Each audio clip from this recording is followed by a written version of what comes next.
نام نہاد جمہوری حکمرانوں کے پیٹ میں بھی جب درد ہوتا ہے تو یہ اپنے علاج کے لیے بیرون ملک جاتے ہیں، جبکہ مقامی ہسپتالوں میں غریبوں کے لیے علاج کی بنیادی سہولیات ہی ناپید ہیں۔ محکمہ صحت سندھ میں گرانٹ ان ایڈ کی مد میں 13 ارب روپے سے زائد قواعد کے برخلاف ادائیگیوں کا انکشاف ہوا ہے، جس کے بعد مذکورہ محکمے کے مجاز حکام و افسران کی کرپشن کی کلئی کھل گئی ہے۔ حکومت سندھ کے اکاؤنٹنگ پالیسیز اور پروسیجر مینول کے مطابق گرانٹ کی منظوری سے قبل مجاز اتھارٹی کو وصول کنندہ ادارے سے ایک آڈٹ شدہ مالی بیان حاصل کرنا ضروری ہے تاکہ گرانٹ کی ضرورت کو جواز فراہم کیا جا سکے اور اس بات کو یقینی بنایا جا سکے کہ پہلے والی گرانٹ کو مطلوبہ مقصد کے لیے استعمال کیا گیا ہے، اور گرانٹ کی منظوری دیتے وقت مجاز اتھارٹی کو یہ ظاہر کرنا ضروری ہے کہ آڈٹ شدہ مالی بیان وصول ہوا اور گرانٹ فراہم کرنے کے معیار پورے ہوئے ہیں۔ گرانٹ کا مقصد اور اس سے متعلقہ شرائط واضح طور پر گرانٹ معاہدوں میں اور اکاؤنٹنٹ جنرل کو ظاہر کی جانی چاہیے،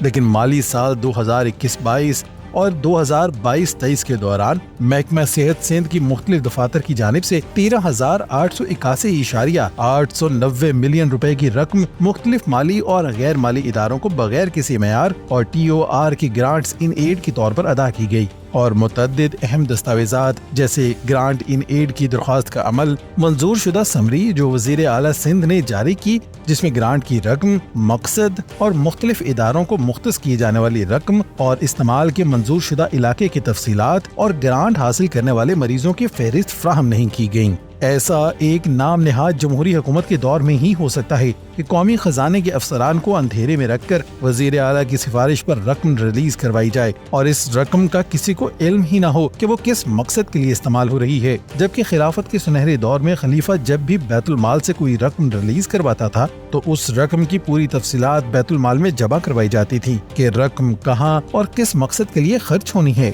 اور ایک درہم یا دینار بھی اپنی مرضی سے خرچ نہیں کرتا تھا۔ آج پھر سے ایسے ہی دور کی ضرورت ہے تاکہ کرپشن کا ناسور ختم ہو سکے۔